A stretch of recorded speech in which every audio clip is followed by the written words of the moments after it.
आज इस गुरुदेव जो रविदेव गाथा है, रविदेव का पाठ है 24 घंटे का 2 दिन का, इसमें काम आ रहा है। अब लिखा क्या हमने वो सुना आपने।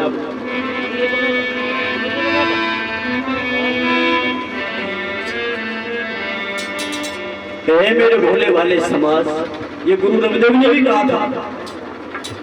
रविदेव ने क्या कहा था? ये ऊंच नीच को देख करके गुरु रविदेव ने कहा था, ऐसा चाहूं राज में मिले सभी को अन्न, छोटे बड़े सब सम बसे, रहे रविदास प्रश्न। ने कहा था कि मैं ऐसा राज चाहता हूं जहां सबको भोजन मिले, मिले सभी को अन्न, और छोटे बड़े सब समान बसे। सब सम बसे का मतलब है समान रहे, और रहे रविदास प्रसन्न। जब छोटे बड़े सब एक जगह बैठेंगे, कोई ना ऊंचा होगा ना कोई नीचा होगा, ना कोई शूद्र होगा ना कोई छोटा होगा ना कोई अछूत होगा, कोई ना जातहीन होगा ना कोई कमीन होगा, ये फालतू की बातें नहीं होगी। और जब एक जगह बैठेंगे तो भाईचारा आएगा, और भाईचारा आएगा तो देश में बल आएगा, और देश में बल आएगा तो विदेश हमारे ऊपर कभी हमला नहीं करेगा। इस तरह से भारत एक सोने की चिड़िया बनेगा। ये रविदेव जी चाहते थे, यही हमारे सभी महापुरुष चाहते थे। रविदास ने इस बात को क्यों कहा कि ऐसा चाहूं राज में मिले सभी को, छोटे बड़े सब से रहे रविदास प्रसन्न? वो इसलिए कहा था कि ये नारा बहुत पहले भगवान बुद्ध ने दे दिया था, 2600 साल पहले। भगवान बुद्ध ने क्या कहा था कि बुद्ध धम्म की ये पहचान, और मानव मानव एक समान। वो भी यही चाहते थे। बुद्ध ये चाहते कि मानव मानव एक समान रहे, और इसी को गुरु रविदेव ने कह दिया कि मानव मानव एक समान रहे। लेकिन हम लोग कहाँ चक्कर में पड़ गए, हम कौन से भगवान को कहाँ ढूंढ रहे हैं। इसलिए ये गीत मैंने लिखा, भगवान नहीं मिलते। ये कम से कम 15-20 साल पहले मैंने गीत लिखा था कि भगवान नहीं मिलते, घंटा के हिलाने से नहीं मिलते, घंटा के हिलाने से।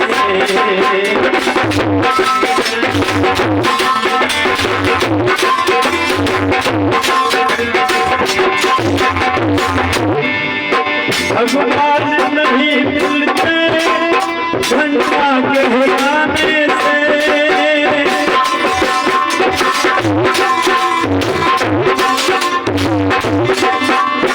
भगवान नहीं मिलते घंटा के हिलाने से, वो घंटा के हिलाने से। क्या पाएगा मुक्ति, क्या पाएगा मुक्ति, गंगा के नहाने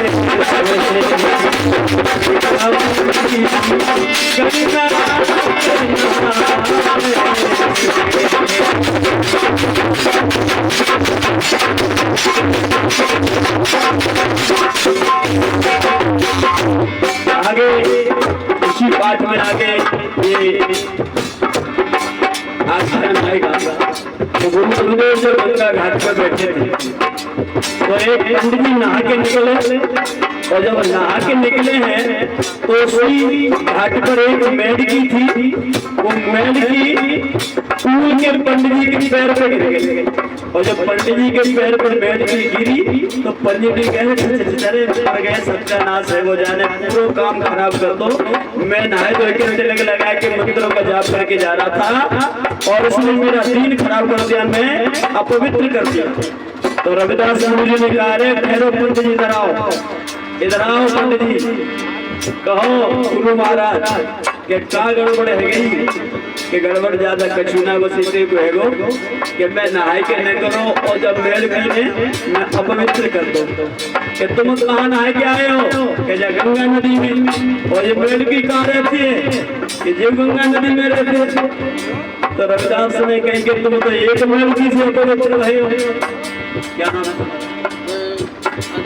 अतर सिंह ठेकेदार, कोटियानी हार से अतर सिंह ठेकेदार जी रविदास के पाठ में 10 रुपए का दान कर रहे हैं। एक बार जोरदार तालियां बजा दीजिए। अरे महाराज तुम कहाँ नहा के आए हो गंगा नदी में, और ये लड़की कहाँ रहती है कि ये गंगा नदी में, कि तुम एक पवित्र भय हो और जा गंगा नदी में तुम डुबकी लगा के आए हो।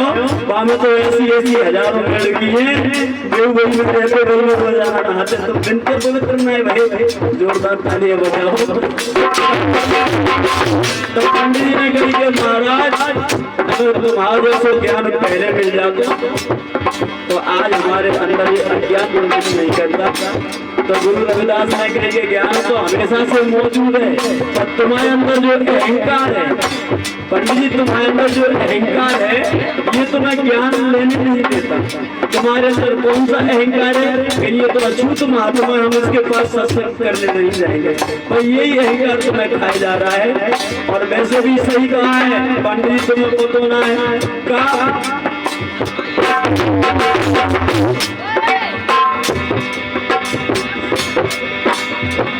पूछो साधु की पूछ लीजिए ज्ञान, पंडित जी और मोल करो तलवार का खड़ा रहने दो।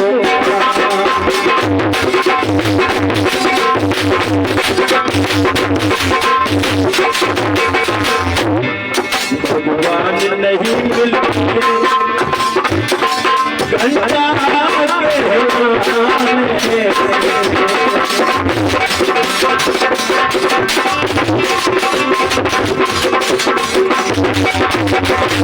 फिर आगे जिंदे मात पिता में भैया, जिंदे मात पिता में बेटा, रोजाना लात मारता है और मरने के बाद मात पिता को गंगा जी ले जाता है।